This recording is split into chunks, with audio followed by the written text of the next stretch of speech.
Welcome back, Fender Besties. Today we're talking train wrecks. Today's been a train wreck. When you start to do something you've never done before, you can absolutely expect train wrecks. So if you're starting out in the business, please expect that shit is gonna go wrong. And hit the fan. Absolutely. The really important thing is to treat every one of those experiences as a learning opportunity. So much to learn. This is literally how many of us, probably all of us, have learned a bunch of the things that we've learned. Ideally, if there's a train wreck at an event, we as professionals want to handle that in such a way that the clients don't even know that it happened, or with a real minimum of getting involved on making a decision. I like to be like, here's the problem that happened, I can do this or I can do this, and just give them a quick decision and then we move on. So today we're going to talk about some train wrecks and then dive into how we can avoid them. And if we can, because there's some things you can't avoid and you just pick up the pieces with some grace. Anyway. Definitely am really excited about this episode because my job has me leaving a cake on site and skedaddling. I always get these stories like in the DMs afterwards. So you get them as tea. Yeah, I get them as tea, but like I'm never the person who's here like with the tea. But if you had a train wreck, you would be able to conceal it because your train wreck doesn't happen around people. My life is a train wreck. But yeah, they're like 3 a.m. train wrecks where I'm like alone and melting down in my kitchen. Do you ever not have an ingredient or something? Dude, if Winco wasn't 24 hours, if we didn't have Amazon Prime, I'd be cooked. Yeah. No, that's real. But I know y'all have some pretty amazing stories, so I'm really excited to be on the receiving end of this piping hot tea. Right, and we want to hear more about your train wrecks, but let's go right into it. Well, with going right into it, you're first. All right then. Go. Choo choo. Cut that out. I loved it. Choo choo, choo choo all day, man. I can't go like I have autism. I can't go like we can't talk about train wrecks. Yeah, we can talk about trains. We have to talk about trains. We're autistic. Well, no, wait, no. My favorite autistic train joke. I've never done that. I don't have that issue. All right, diving right in. Wait. I want to hear your joke. Oh, I didn't get the train autism. I got the train autism. Yeah. Okay, no, train wrecks for real. Okay, Pumping iron on the tracks. Are you ready? All right. So we're gonna set this first one up. Tony and I had a client together and they wanted to recreate some really cute pictures from their parents, grandparents, kissing in the back of a vintage automobile at their weddings. Wow. I didn't say getting it on like Donkey Kong, but whoa. It was a very sweet photo. They wanted to recreate this moment, and so they asked me for a vendor referral for a car service vintage car. And I said, hey, I've worked with one at a shoot. I'm not giving you a recommendation because I have not worked with them at an event, but I know about them. Here's their info. And I want to be very clear that that is the referral. That's what we said. A referral. Foreshadowing. Yeah, maybe. So good on you for actually like setting the stage for that interaction, because like you didn't give them a full recommendation, and it's good that you didn't, because they had this this was one of my first weddings in my recent wave of wedding videography too, and so I was nervous. I was on edge, and then they had this whole plan, like it was one of the cornerstones of what they wanted from wedding video. And we made a whole spot in the timeline, like a specific room for this. They were really laid back as far as their stipulations, and so at some point, they're like, we really want to recreate our grandparents both have pictures of them in a car on their wedding day, and one of them had recently deceased. So it was a huge, really important moment for them to be in this car. Well, the day rolls around and the Bentley did not show up. Excuse me? It did not So show up. I had reached out to the guy. I asked the client, I was like, did you guys get a contract? Can you email me a copy of the contract? And she's like, no, but he said he'll be there and we're gonna just have cash on site. And I'm like, okay, red flag. Yeah. But I'm not going to freak out my client. And I was like, well, I'd be more comfortable if you had something in writing. She's like, no, I feel good about it. Okay, you feel good about it. And so then I said, well, what time is he supposed to be there? I plug that into the timeline. I make us some space for you to do those shots. Right. And then when I got there, figuring out where he needs to park the car, we figured that out. And so I sent him a message, sent him a text, and I'm like, with a picture, here's where you're going to park this thing, assuming he's going to be there in like an hour, right? And he texted back and was like, oh, we never finalized anything. I'm out of town. Right. And so at that point, we're wrapping up the first looks, right? We're getting some amazing footage of the Victorian bow. And I'm like, okay, it's time for the Bentley photos. Where is it? And I remember distinctively, like at that point, we had to say something. It's not here. And it's not coming. And I remember the look on the bride's eyes. I will never forget this, and I will forever try to avoid this look. She goes, and turns to her now husband and goes, well, that's where we're at. And just like this, like stoic, like not gonna let it bother her. They're so but gracious. You could tell they were, but you could tell it crushed her soul. Yeah. Crushed. And I was like, I don't know why I think this was insensitive, but it actually worked out. I said, we could use my 4Runner, ha ha ha. It's a 1997 4Runner. I think it's really dope, but it's not a Bentley. It's not a Bentley. A Bentley. And they're like, ha ha. And then I think the groom was like, wait a second, does that have the window that rolls down in the back? Wait a second, does that have a lot of leg room? Wait a second, is it clean? Wait a second, I can pull down the cover and we don't have to worry, we can shoot. Oh, yeah, this is gonna work. So we back up the 1997 4Runner, we put it all, and man, to this day, I get to say my 4Runner is better than a Bentley. Yeah, because it was there. Because it was there when it needed to be. But also at the same time, you gave them a unique experience too. Yes. Right. Not only did you save the moment, Absolutely. but nobody else is gonna have those pictures. Right. That spur of the moment, I just remember the energy shifting, and I remember just feeling really proud. Absolutely. Because the energy 1000%. shifted, and everybody at that point was laughing about it, and sure, the Bentley would have been sick, 1000. but we just had a lot of fun with it. And that was right before the ceremony. I feel like it took the edge off a little bit, and so that was an example of a train wreck, maybe derailing to the right, It just was a the right wide path. path. You know, We just went on another track. Yeah. yeah, everybody, like, it definitely shifted the gears of the energy, and it's like, yeah, my job as a videographer isn't to, like, keep the energy lively per se and, like, solve problems like that, but it definitely helps any vendor if you can provide that extra step after a train wreck. Right. It may not be in your job description as a videographer, but in our job description as a wedding industry vendor, especially, the vibes have to be high, and they have to be high all day. And every one of us needs to know how to solve problems quickly. Every one of us needs to be able to throw on that good attitude face and say, this cluster happened, and here's how we're going to make it something amazing. Yes. And it might not have been in my job description, but it was in the Google review. Yeah. So at the end of the day, what are they going to remember? What are your clients going to remember? Right. Are they, and 10 years from now when they're watching their wedding video, Which is also amazing. yes, and they see that part, they're going to remember how fun it was to, like, That's what. switch gears and make that happen. Well, it also was an opportunity, not just for you to show those creative problem solving skills, but for you to reaffirm for this couple that their experience was everybody's top priority. Everything stops. We know what's important to you, and we're going to move hell and high water to make sure you get that. And it's nice when we have clients that are willing to go with the flow, right? You can't always control stuff on site. Sometimes things are just too important and you can't save it, right? So, like, big ups to the couple for rolling with it. Right.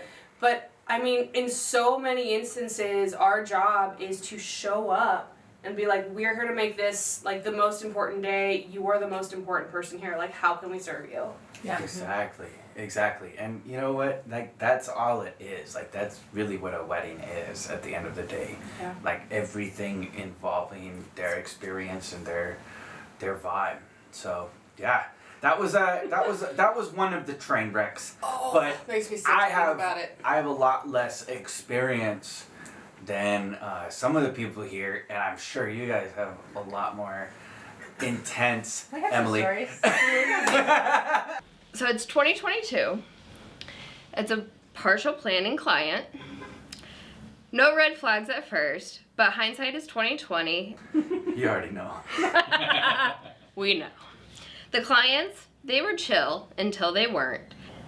From the jump, they skimped wherever possible, made the florist detour 30 minutes out of her way just to avoid a delivery fee on personals. The bartenders arrive with no ginger beer for the Moscow Mule signature cocktail. So guests were left with beer, wine, old fashions, and vodka shots with charcuterie. Like if I got married at 19, that's what I would have. Then the bourbon runs out. Ooh. The bride's family goes on an emergency run to the liquor store. Mid-wedding? Mid-reception. Hell yeah. That's commitment. When they come back, Daddy Dearest is sloshed. I check in with the bar. They haven't seen him since the run. But later, we found a fifth of bourbon hidden under his dinner seat. That is where the bourbon went. This explains everything.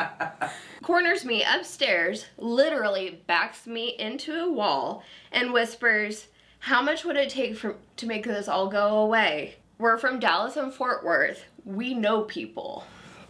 Make what go away? What does that mean? All the problems. Right, but like, are they gonna assassinate somebody? What's happening? Sir, this is a wedding, not the Ozarks. It's gonna take a nap. Some seltzer water, maybe? Like. The bride has a full tantrum, slamming doors, screaming, throwing a fit over the bar shutdown. Guests caught having sex on the venue grounds. Ayo! And the grand finale, Daddy Dearest projectile vomits on my catering staff during loadout. On the staff?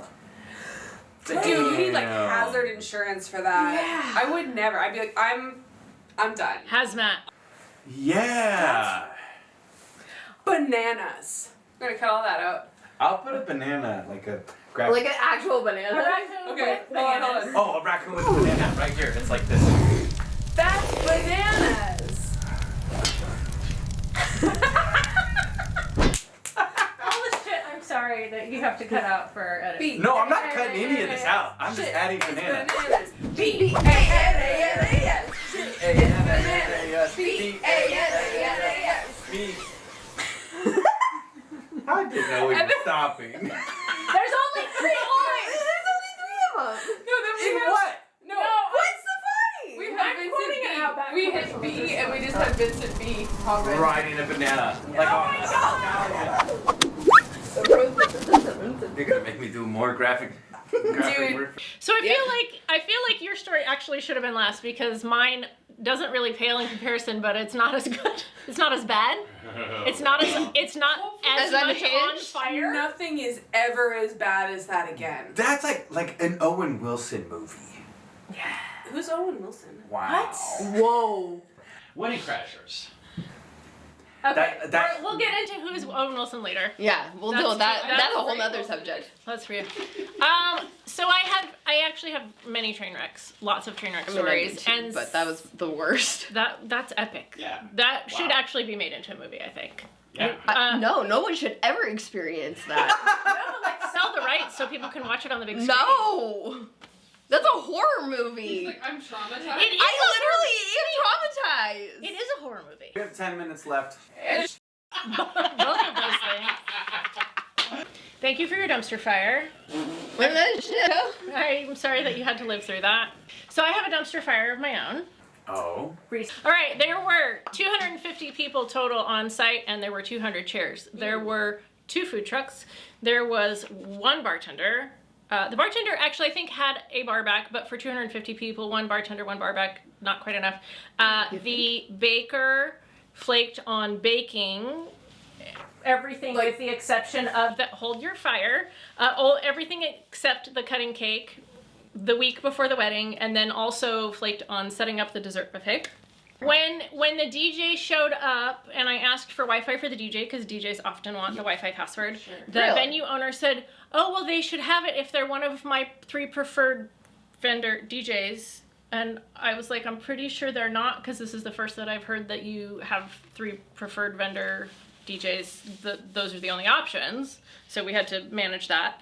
And Like they just ignored the venue rule that you No. had to hire those. the venue had not communicated the and how they didn't communicate it is that the venue contract does not exist in digital form. It's a piece of paper only, and you can't have a copy if you're not a client. You can take a picture of it. Is it 1995 or 2025? And the end of the night, the party goers were throwing their trash into the flower beds. Oh God. Why do people gotta suck?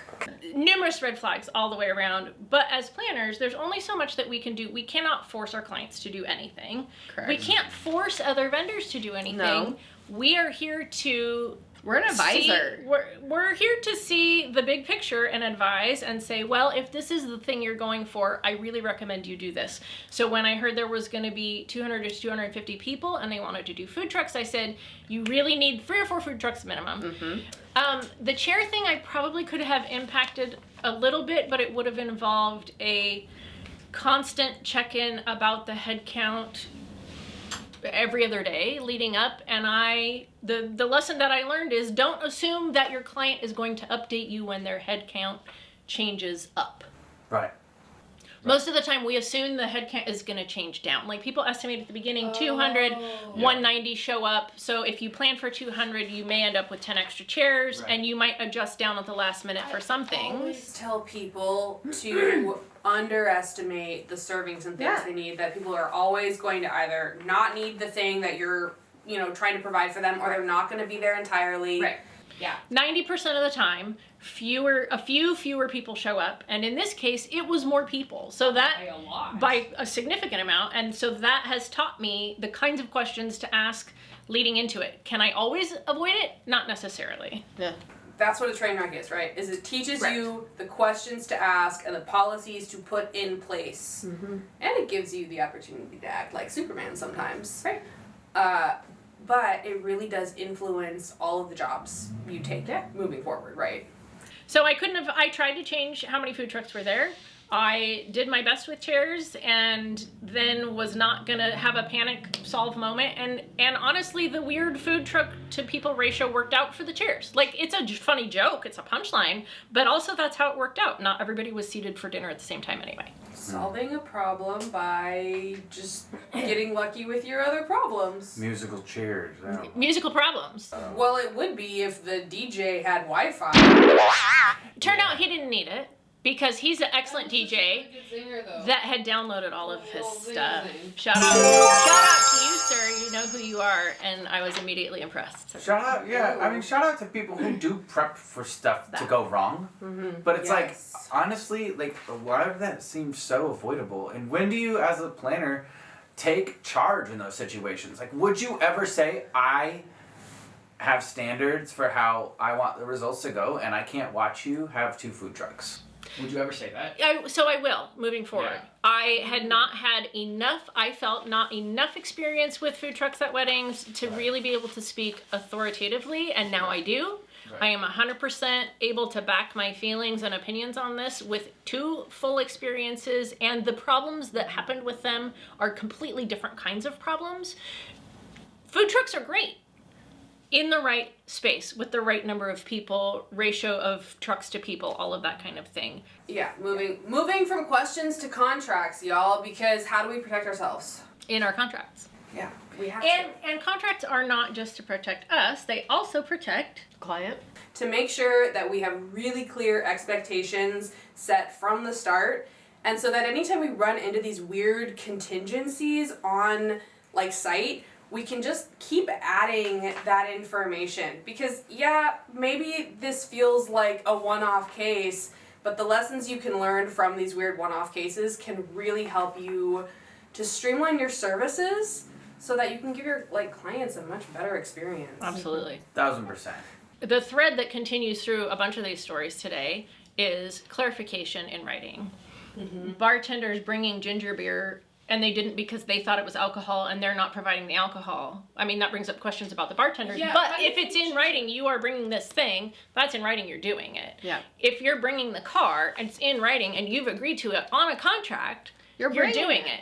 The baker not baking the stuff, well, they were a friend of the family. And I said, we need a written contract with them. Oh, they're a friend of the family. They'll be screwed if they don't follow through. And I'm like, okay, but will they? No. And that person still showed up as a guest, and my team ended up setting up the dessert buffet. Right. Which I charge extra for, and I didn't because we did it on the fly. What can go wrong will go wrong, and if you have receipts in the form of a contract, you can stand on that business, and it makes the conversation more comfortable. Right. If somebody sure. isn't coming through with their part of the bargain, it's in my contract, this is how I do things, this is the way I run my business. End of story. There's nothing wrong with editing your contract after every time you do a gig. Right. Zero, even if you have repeat customers for things where there's logistics, as a baker contract, that's a kind of a different thing. But for those of us that have logistical things involved with the day of and the process and the timelines, if you think all of those people are reading all of the details, they should, but they don't. Yeah. And the ones that really respect you and your craft and what you do are going to respect that you're making clear boundaries that protect both of you. And they're not going to argue when you've added some verbiage to your contract over last year, the last time they signed it. And that's a vet for clients. If they're like, why is this in the contract? Something I've dealt with in the past, and this is how we handle it at my business. And if they're not cool with that, they may not be your client. Well, Yeah. and as an aside, having that as a green flag for vendors you're hiring is really helpful, especially for folks who do your job. Because all of those details and all of that information being provided in a written format means you guys have the information that you need to really throw a great event. And there's only so many things we can be prepared for. We do our best. We absolutely do. Clarifying all of those things in your contract up front. When I'm a planner and I read a DJ contract that says I need to be this far from power, if it's rainy, I need this, if it's sunny, I need this, I will bring my setup, or you have to provide me the setup. But knowing all of those things, that goes into my table and tablecloth count. Yeah. You have the information you need to do your job. Another big one is catering, for instance, and busing. Yeah. Huge. oh yeah. Because, for instance, in my contract as a planner, I have that I don't bus tables. Venues oftentimes that they don't bus tables. So that gets reflected on then catering staff more often than not, that they're responsible. A lot of clients don't necessarily discuss busing requirements. Yeah, that crucial bit of labor, if it gets left out of the conversation and it's not built into that paper trail somewhere, that's where you get a train wreck. Because you get on site and there's some really important thing that's necessary to your event functioning, and it got overlooked, it got missed, somebody didn't show up, and that linchpin moment, things get dramatic. Do I want everybody to have a perfect contract? Absolutely. But where the networking... That's the Virgo in her. where the networking picks up what's left over is... If you don't have a perfect contract, but I've worked with you a whole bunch, I know the things that aren't in your contract She's already. looking at me dead in the face as she says this. I didn't mean to. But no, there was I was actually legit thinking about somebody else specifically, but they're not in the room, so I'm looking at you. No, that's. But their product or service is excellent, and I love working with them. But there's some information that's not in their contract, but I know it because I've worked with them enough. I know this person wants to show up this much ahead of time. I know I need to provide their tables and linens. I know they do this, but they don't do this. Would I love for them to include that in their contract? Yes. Will they ever? Not my problem. I mean, I guess at the end of the day, this really comes down to us all agreeing that a handshake Is garbage. is not enough. Right. It's not enough. Get it in writing. Sign on the dotted line. Get it in writing and, just make sure everybody understands it. And make sure that you understand it enough to stand on that business when things come. And utilize your vendor besties to review your contracts. Send them to your besties and be like, Do you want to read this. Normalize talking to similar vendors in your industry. Yes. What has gone wrong for them? One thing that I ask people, and not just for my contract, is for me avoiding crap that I need to avoid, is what was the biggest mistake you made starting out? Like, collectively, we can make the experience better for everybody if we stop gatekeeping. Yes. Yeah, there's no competition in that. So, just don't assume that a handshake is good enough. Just don't leave the really important verbiage out of your contract. Don't be afraid to revise your contract all the time. Don't assume that ginger beer has alcohol in it. And you call yourself a bartender. Oh my god. Okay. Yay! Do it! Oh my god. This one has water, you better watch out. That's right. I've been trying to get ahead, but I keep falling short. Sometimes it's tough getting out of bed when I'm feeling out of sorts. Call it what you will. It's just the art of standing still. I'm just trying to get it right. Call up my besties for a ride. You know the best is yet to come. Where we go, we hold strong. We've done this for so long. It's like we're stuck out on our run. You know the best is yet to come. Where we've been, they can't go. The only place we know, 1,000,000 miles from the sun. You know the best is yet to come.